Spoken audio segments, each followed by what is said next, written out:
Auzubillahiminash-shaytanir-rajim. Bismillahir-rahmanir-rahim.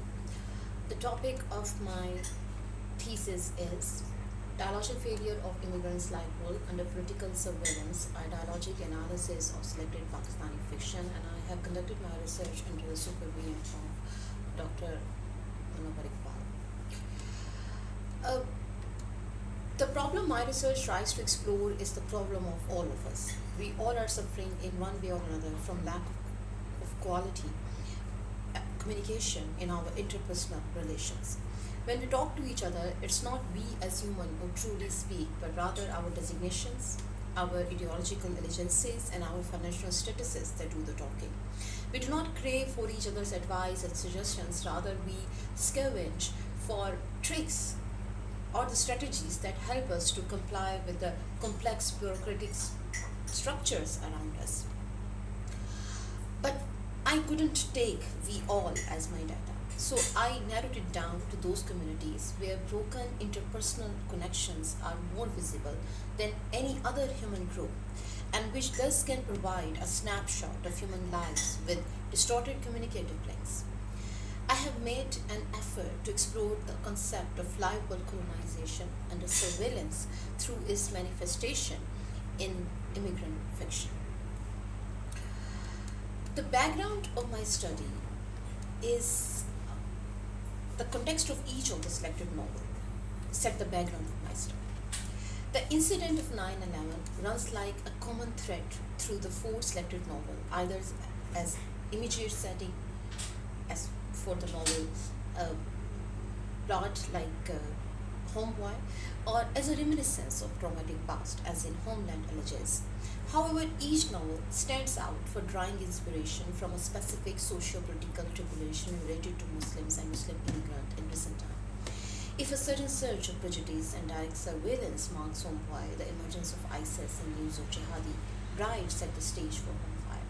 If the influx of Syrian refugees led Mohsin Hamid to look at the world around him as the world on the move, the appearance of profit-mongering businessman in the Oval Office inspired Ayad Akhtar to write a bitter account of an American Muslim family under the shadow of politically and socially volatile environment. After this brief introduction, I will directly move to problem statement of thesis.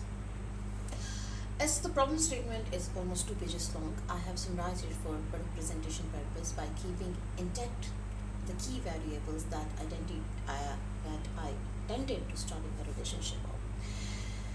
In post 9/11 world, the global anti-terrorist surge and resultant political policies effect have profoundly affected the Pakistani migrant communities to the core of their personal lives.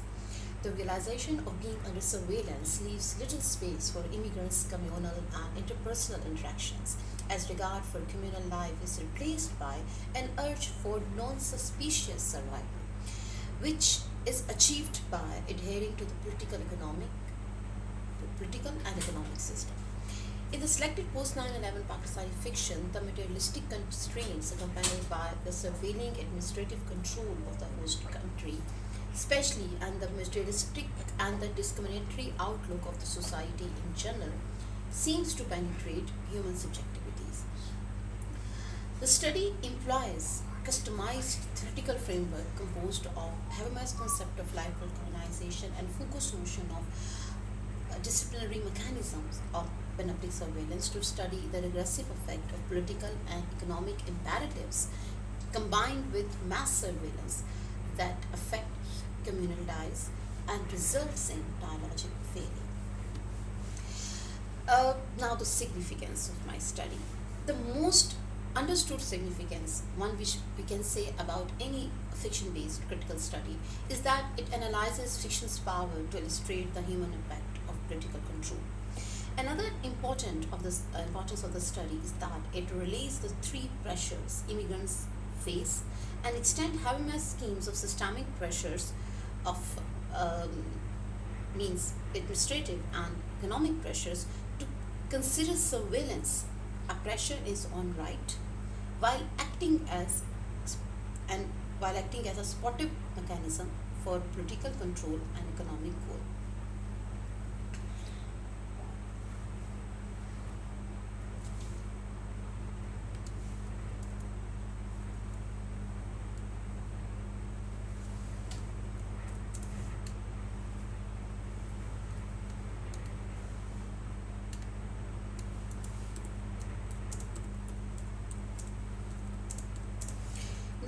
the selected works and a brief rationale of for the selected works. Well, now, while talking about the events which set the background of my study, I have already given a glimpse of my selected works. Now, one thing is prominent here that The Homeboy by Naqvi is much older as compared to the other three novels and more proximate to 9/11. Now, this comparatively earlier publication of one novel somehow helps me to understand that how the issue of distorted communication transforms from an acute problem to a more insidious one. One thing, and the second thing is that the delayed episode between the one and the other three is important in a way that it hints at the permanency of the problem discussed. That the problem was there when The Homeboy was published and is still there when the other novels were being written. And another important thing about the selection of the novel is the writer's positionality is important over here, because all four writers have experienced living at cultural crossroads. And as one of the four novels has discussed Trump's presidency as an important factor affecting protagonist relationship with the host society at large, so Trump's retaking of the Oval Office shows that the novel's commentary is still relevant. Now, the research question. To explore the connection between interpersonal connection within the given life world and the combined effect of surveillance and systemic pressure as theorized by Habermas and Foucault, four questions have been designed to probe the selected narrative. How does Homeboy address the issue of manufactured desire and alienation among immigrants and the consequent awakening to both implicit and explicit systemic gaze? In what manner can familial and communal life world disintegration in home fire be studied in connection with survival imperatives, professional aspiration, and ideological surveillance? To what extent is the dialogic nature of personal relation jeopardized by systemic surveillance of life worlds and the continuous process of migration and exit west? How do the interpersonal dialogic space of immigrant in homeland allergies respond to the change in political and social outlook of the host country? Now, these questions do seem very connected to each other, as the basic problem that they address and the theoretical framework they are taking their lead from are the same. But each of these questions highlights one specific element which makes the question stand out, and that element orients around that part of the novel which is unique to the novel the question addresses. Like in Homeboy, the forced desires and later awakening of the characters has been focused within the larger framework of systemic pressures and resilience of the life world under colonization. In Home Fire, they expect a professional aspiration and its impact on the personal relation is the focus. In Exit West, the continuous migration and the transmission of the culture have been focused upon. And in Homeland Allergies, the vulnerability of immigrant families to the contingent political and the social environment of the host country have been given extra importance. Now, the research objective, they correspond to research questions, so I will not repeat them. Now, literature review. I have divided literature review in section to address scholarly opinions related to my selected theorist and the works and the reading methodology. Lifeward colonization is an important part of my theoretical framework, and it has not been extensively examined by the scholars analyzing human struggles depicted in fiction. However, there are few rare articles that address Habermas' concepts of control or mediated communication to understand fiction. For example, Miller uses Habermas' lens as at analogous level to study Duchess of Malfi's villain's strategic communication with her sister to stop her getting married. This article takes lead from the Habermas claim that those who control the system might use manipulative language to appeal people's fear, to coerce them into obedience, or by inculcating the fear of making them a social or legal outcast. Another group of researchers studied Habermasian lens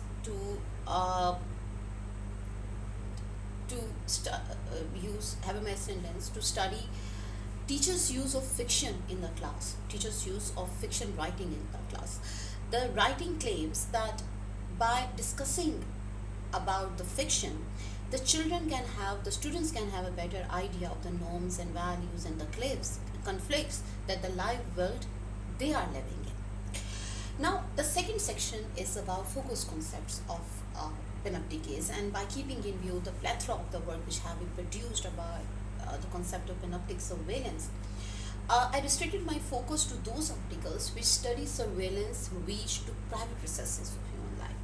Like Shah, a scholar, studies surveillance attack on human connection as depicted in Kafka and Orwell's novel, and find panoptic gaze at work when it manages to divide people and objectifying those who do not fit the taxonomized norms. Now, my methodology. My reading method is inspired by Bakhtin's double voice dialogic reading of Dostoevsky, and I have given a detailed overview in my thesis of the research making use of Bakhtinian dialogic concept to study both fiction and non-fictional work. But here I will only talk about the fictional work. Chakrabarty uses Bakhtin's lens of hidden dialogical to examine ideological tussle in post-colonial memoir. And there is another very relevant research by Golimowska, who studied the who does a dialogic investigation of Mohsin Hamid's protagonist in Reluctant Fundamentalist, conversation with the American listener. And even though the article doesn't make intensive use of three types of double voicing, as I have done, it helped me to understand that the dialogic lens is suitable for understanding the nuance of immigrant existence. Now, the works related to selected novel have also been referred to, and while a great amount of research has been produced for the both four novels, the focus was only on those articles which explored themes directly or indirectly related to current thesis concerns. Now, this targeted overview of the selected scholarly works helped me justify the research gap, as these works have not been studied so far. I'm talking about the selected data. These works, not even a single work, has been studied through Habermasianness, let alone in combination with Foucauldian approach. The Haber framework itself is unique in its conception. Now, my theoretical framework. My theoretical framework comprises two concepts. The first is Habermas' notion of live colonization, which is the part of his larger project, the theory of communicating action. The second is panoptic surveillance, Foucault's modern rendition of Bentham's Panopticon, which forms part of his larger genealogy of modern power. My method, the practical approach to the text and the selection of the relevant passage, is a double voice method that heavily relies on Bakhtin's three types of double voicing and the Baxter's recent Bakhtin-inspired schema of five types of double voicing, each corresponding to distinct functions. Habermas' concept of live world is inspired by Husserl and Schur's phenomenological take on live world. Live world is a coherent universe of existing objects that is valid for our consciousness as existing precisely through this living together, a togetherness where we are constantly active on the basis of the passive having of the world. Now, in this seemingly complex conception of life world by Husserl, one word and two phrases are important. Consciousness, which definitely hints at the subjective experience or inward aspect of life world. Living together, which hints at the outward or the collective aspect of the life world, where the subject makes sense of himself or the world around through collective living. Passive having means that when a person deals with certain situation or people around him, he does so by using a set of pre-reflective ways compatible with the situation or the moment. Now, what Schurz does, he makes Husserl's concept of life world more tangible. For him, life world was taken for granted common sense reality of the social world, and as it is lived by ordinary individuals. Now, what Habermas does, he shifts the livable concept from subjective experience of living together to the collective experience of communication. A place, a life where not only he places life world not only in the domain of phenomenology but also in the domain of critical theory, because he treats communication as a tool of emancipation. He agrees with Husserl that the shared understanding is important, but the focus was on communicative bonding emerging out of intersubjective links. The real contribution of Habermas is that he juxtaposes livelihood against system, and by system he means power and money. For Habermas, power and money are the media through which the duet of administrative and the financial system runs together. And at times he used the phrase political and economic system for this duet. Now, Habermas explains life world as composed of three components. These components correspond with these three processes, live world engendering processes. These three processes are pivoted around one hinge, and that hinge is the hinge of communication. In cultural reproduction, communication facilitates not only transmission of the cultural knowledge, but it does so through the process of discussion and negotiation. It means it is not passive transmission, but the learned critical one. But the learned critical one. In social integration, individuals develop a sense of solidarity. Using information received during cultural transmission, individuals learn to behave aptly in a pre-given roles or a new ones, like the roles of a father and a husband, to identify with a larger social whole. During socialization, a person displays his communicative competency achieved through shared meaning and identification process.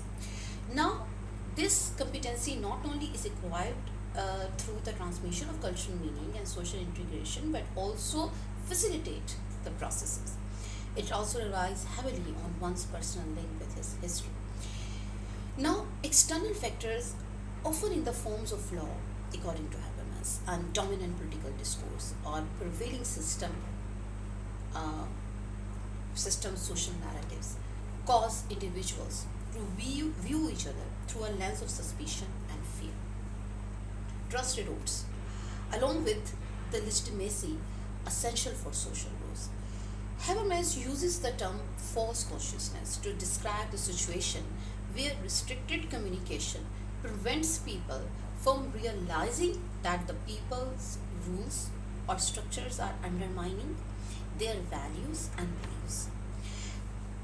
In such cases, communication is manipulated or controlled in a way that the ideas that hides the reality of the system's impact, leading people to accept distorted views of their social world.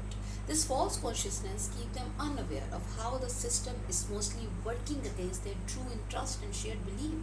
And when communication is under the control of this false communication and consciousness, the process of life will get into crisis.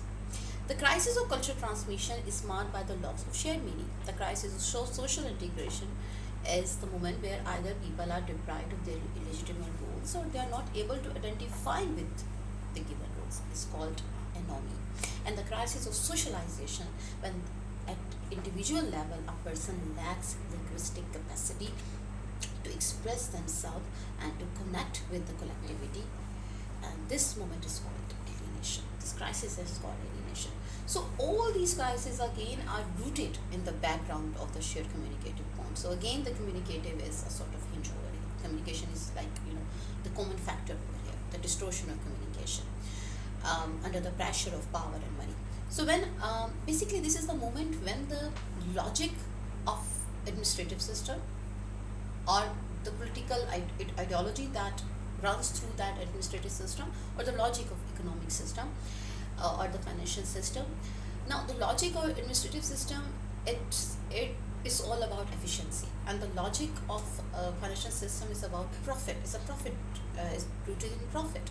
So these logics permeates into the discussion oriented, negotiation oriented, communicative spirit of life world, of the given life world. So I decided to take into account a theoretical concern. So when I look at my selective fiction, the immigrants are I found that the immigrants are visibly under the pressure of surveillance.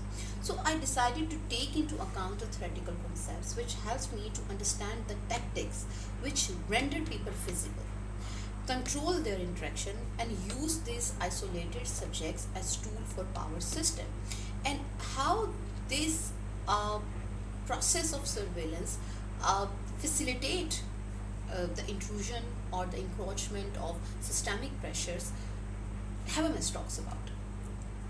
So, my hybrid theoretical framework also relies on Foucault's concept of panoptic surveillance or the disciplinary mechanisms of panoptic surveillance.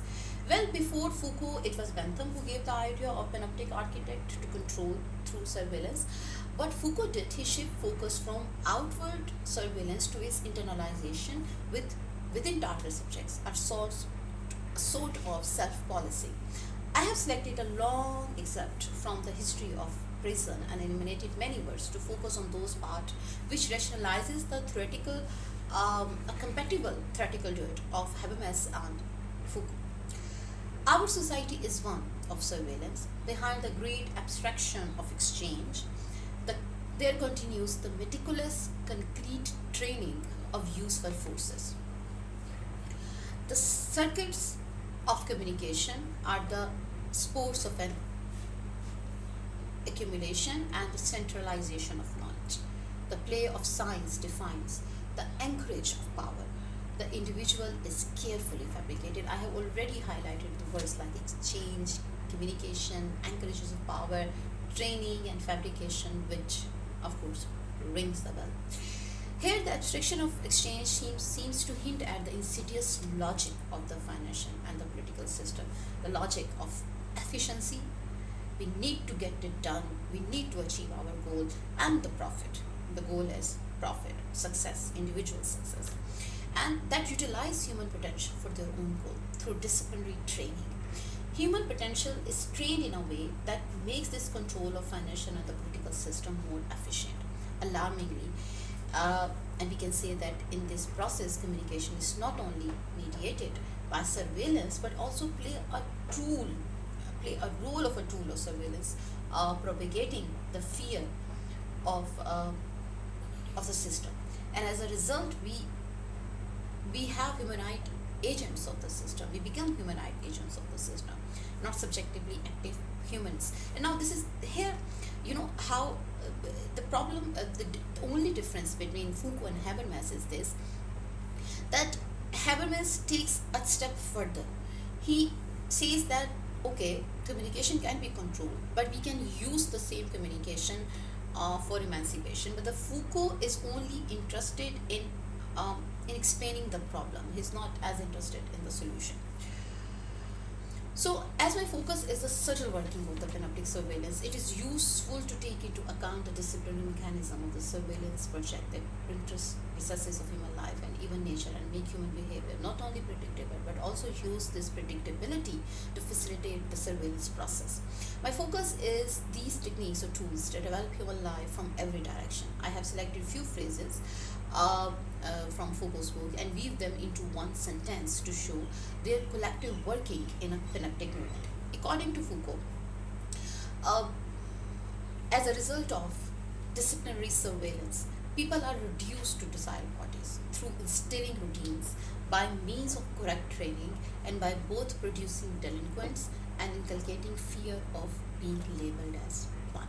So these are the few tools or mechanism of disciplinary surveillance which I have been trying to present over here. And classification, another important tool. Foucault defines classification as distribution and analysis, supervision and intelligibility of the targeted individuals. So it was a snapshot of my hybrid theoretical framework, where livelihood colonization and disciplinary mechanism of panoptic surveillance collectively offer a theoretical lens.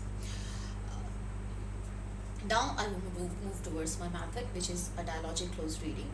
Despite using a scheme of three types of double voice discourse, I have labeled my method as a dialogic one. So why I took liberty to call it a dialogic close reading, but not the double voice reading?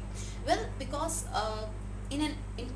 there is an intrinsic relationship between dialogism and double voicing. One thing, and Holkus says, while in Bakhtin you will not find any definition of dialogism, but Holkus says that in the most technical sense, dialogism refers to the discourse that is double voice.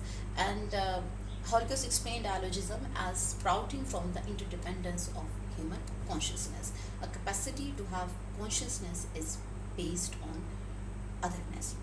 So, while the communication Habermas is interested in, and the communication which is snubbed in a moment, in a pneumatic moment, that communication is intersubjective communication, and it seems that Bakhtin interest through this lens of double voicing in intersubjective existence of human makes this method a very uh, perfect one. So there are three types of double voicing by Bakhtin. In unidirectional double voicing, I have highlighted a few elements over here, and these elements or these features are the features which make the given type of double voicing stand out. So let me directly move towards the slide we are at. So in unilateral double voicing, it is about power imbalance. This is the type of double voicing where a speaker's voice adopts to someone else's perspective. So one voice follows after another voice without genuine dialogue. So the power imbalance, the feature of power imbalance is very much prominent over here. But in very directional double voicing, we find that dominant voice loses its grip, and as a result of this, what we experience a sort of agitation. The utterance has clearly shows that there is a sort of conflict between different voices. And how can we identify it? We identify through the elements of irony, mockery, or ridicule in the given utterance. Now, the reflective active double voicing, it's a sort of double voicing where without any where the voices try to develop an intellectual link through hidden polemic, and here the acute sensitivity to how one's word will be received results in hesitation and initiates a process of hidden polemic. So somehow the hidden polemic foster a more genuinely dialogic exchange and facilitate negotiation. So I have also briefly taken into account the five types of double voicing by Baxter, and there is a reason of consulting of talking about Baxter's work over here. Judith Baxter extends Bakhtin's three formal types of double voicing, unidirectional and varidirectional and active type of double voicing, into a five-part framework that reflect everyday conversation. She labels each category by the function it performs. Now, Baxter has not mapped these types onto Bakhtinian's three types, but as when we look at the Bakhtin three types of double voicing, we can see that we can do a rough mapping. For example, authoritative type of double voicing seems to sync with very directional double voicing, or at times with the unidirectional double voicing. So anyhow, why I used Baxter works, there were two reasons. First, it shows that the Bakhtin scheme is suitable for studying human interaction, and Baxter vocabulary makes it tangible. And second, it shows that in 21st century, Bakhtin is still relevant. Again, I told you that these types of double voicing are explanatory. For example, anticipatory. It frames a statement that try to deal with anticipated criticism in advance. Corrective. It shows that the speaker is acknowledging and repairing his or her own errors. Mitigating. It frames utterance which is reducing possible probable difference of opinion. Authoritative. It frames utterance where one voice attains to retain power by showing authority either through opposing or criticizing other voices. Dialogic. It is a result of internal debate, debate with an imagined interlocutor. This mirrored genuine dialogue within a single utterance. So now, after the methodology, we will move towards the analysis. Now, finally, the moment of truth. How aptly our data helps us to understand the connection my problem statement highlights. Homeboy, I have taken three different brief textual inferences where Chuck's interaction or relation with three different characters has been highlighted. In this spectrum of interaction, which ranges from close son and mother relationship to a casual, informal one between Chuck and acquaintance of AC's sister, in all these three interactions, Chuck's own personality, his understanding of his communicative partner's perception about him, and even his own desires are overshadowed by a carrier which prevailing economic system prefers.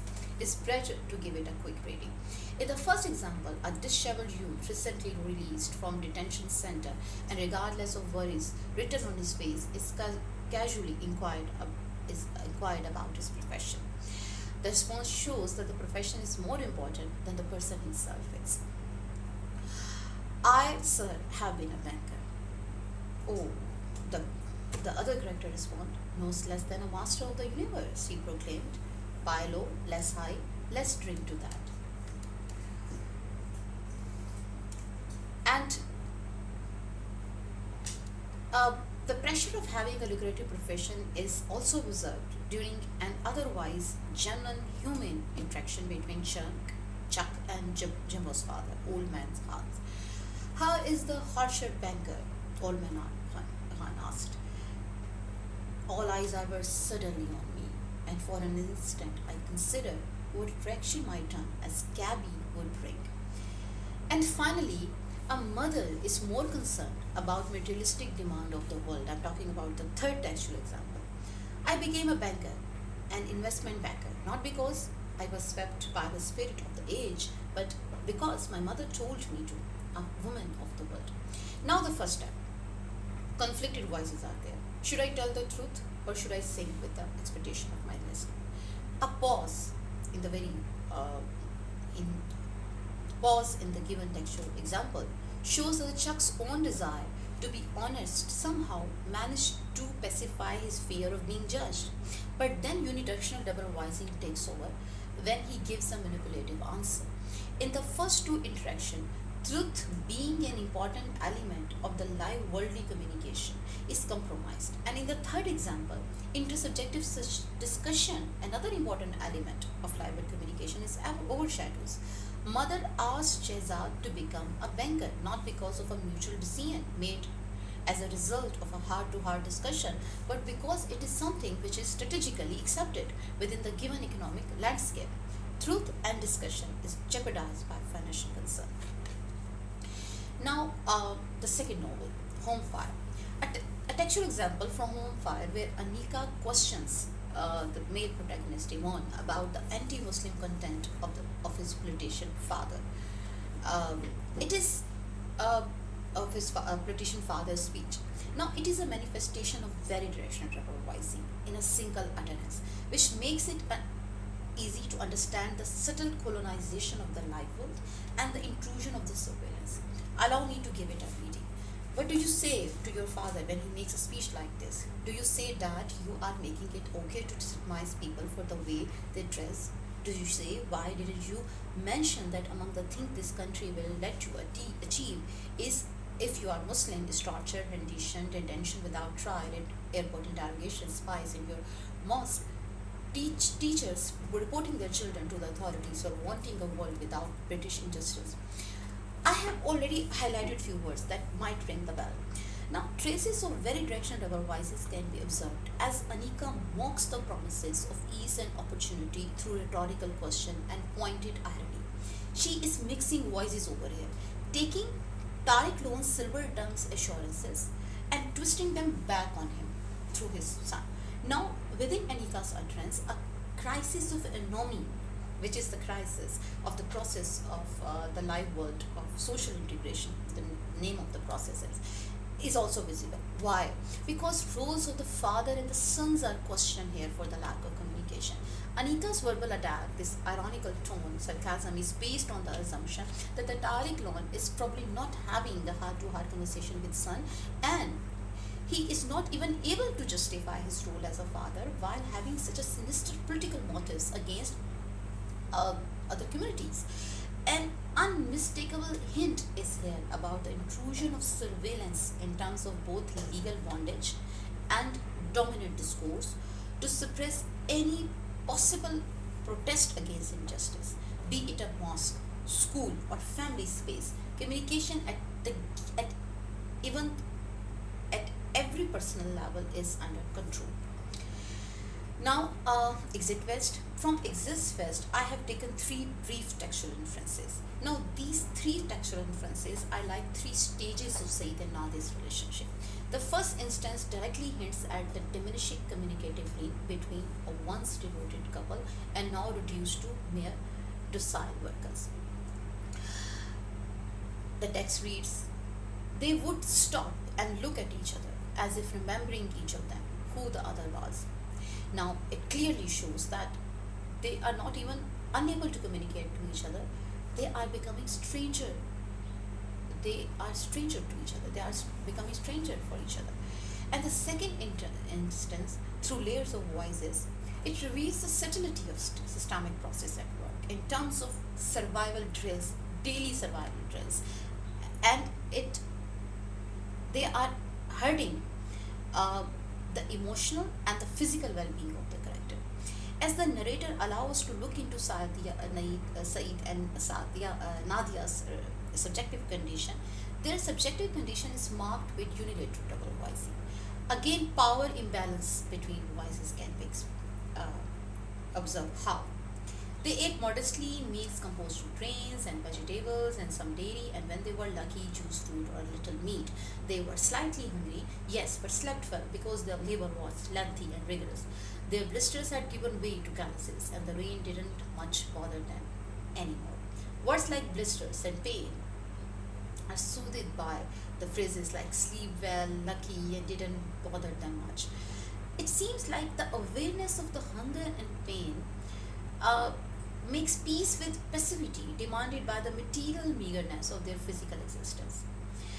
Now, another textual inference, it also telltale.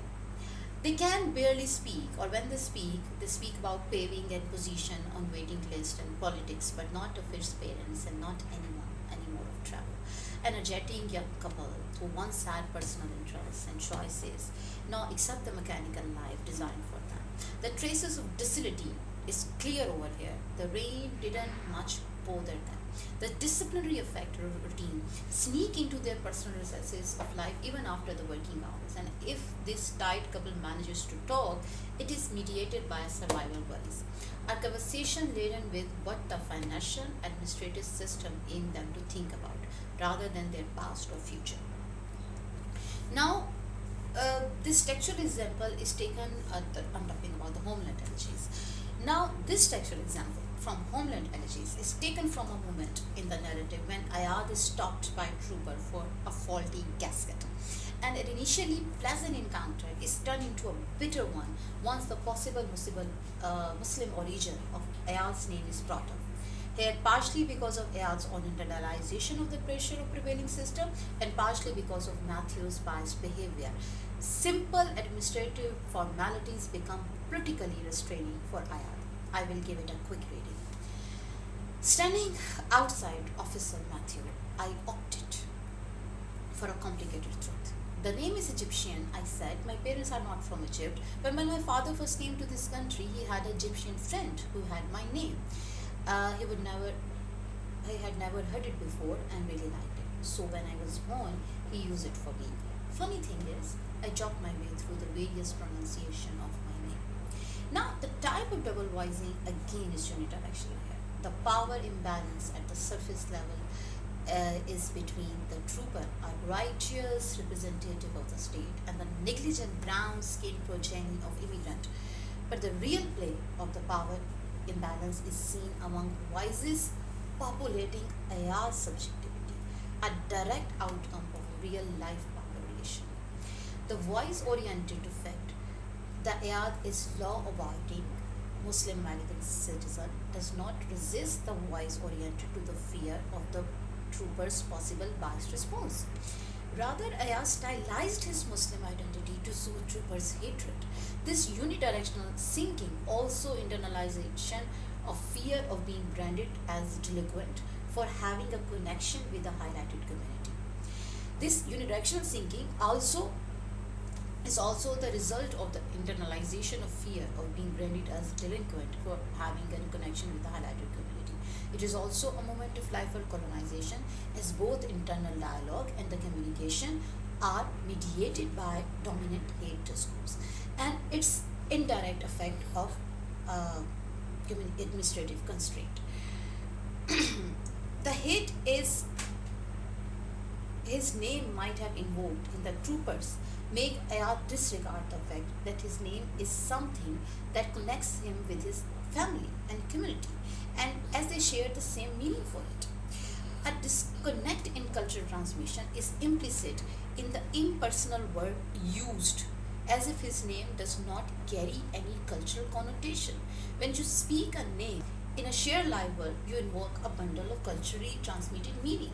But here, in a case of his interaction with the trooper, it only invoked hatred. So now, finally, the findings of my research. Uh, a quick recap. The very first question says that how does Homeboy addresses the issue of manufactured desire and alienation among immigrants and the consequent awakening to both implicit and explicit systemic is.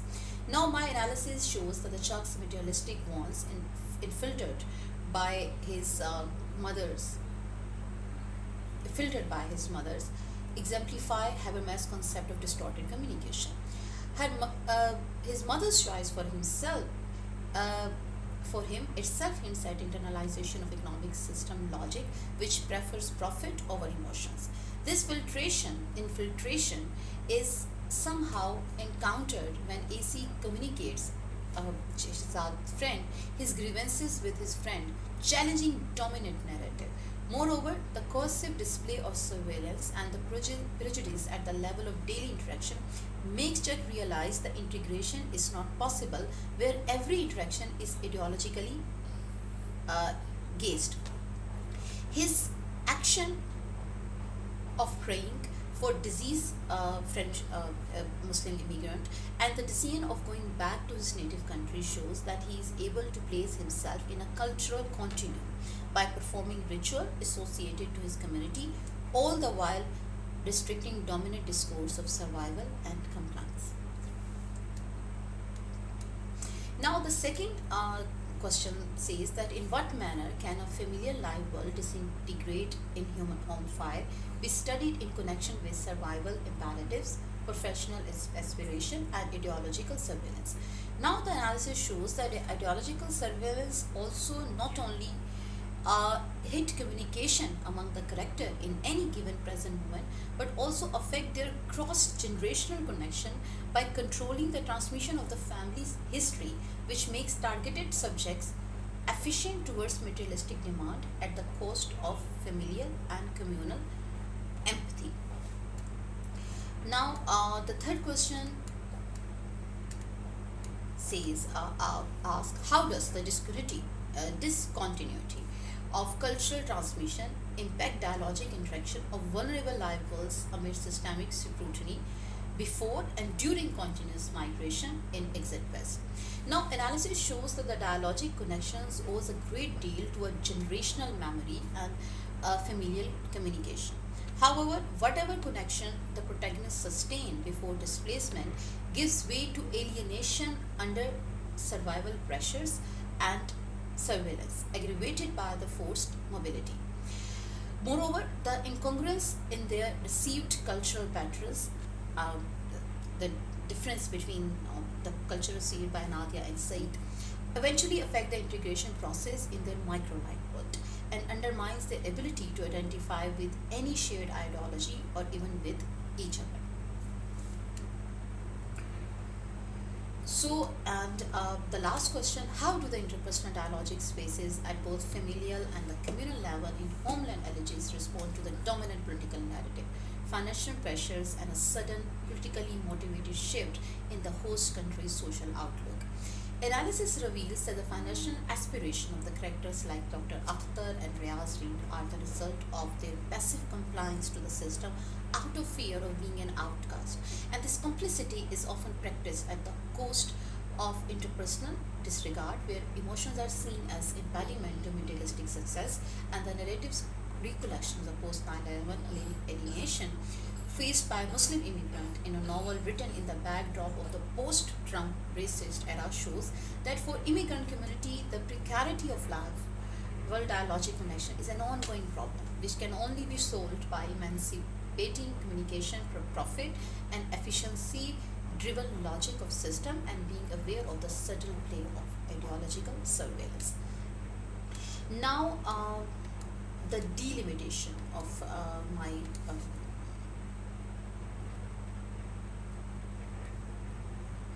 the delimitation. My studies delimitation is that it's mainly focuses on the concept of live world colonization from Habermas' theory of communicative action. So I have not I have restricted myself within the concept of live world colonization, where though even though I have briefly hinted at the concept of public sphere, but my main focus is live world colonization, and I didn't try to make use of other theoretical concepts within the theory of communicative action.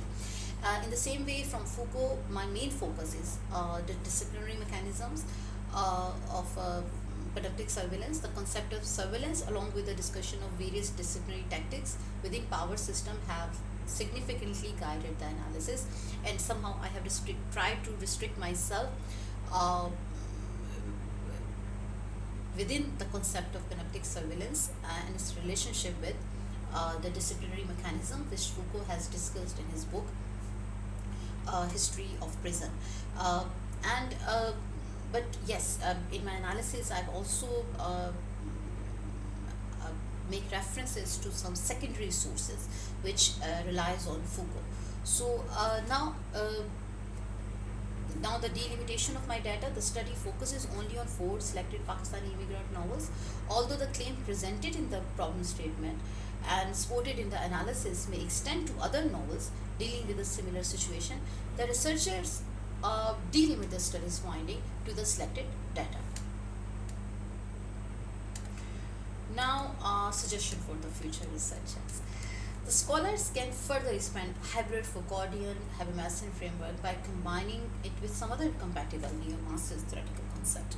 Moreover, the writer's own positionality as an immigrant living under constraints can be taken into account. Such a vantage point might study the writer's own life world as colonized.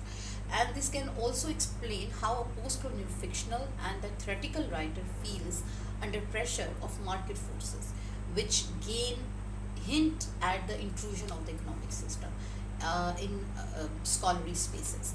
I have come across a few latest Pakistani novel and found that the Habermas concept of mediation of public affairs can be used to study the manipulative role played by social networking sites in Mohsin Hamid's recent novel. I think the name of the novel is The Last Standing White Man.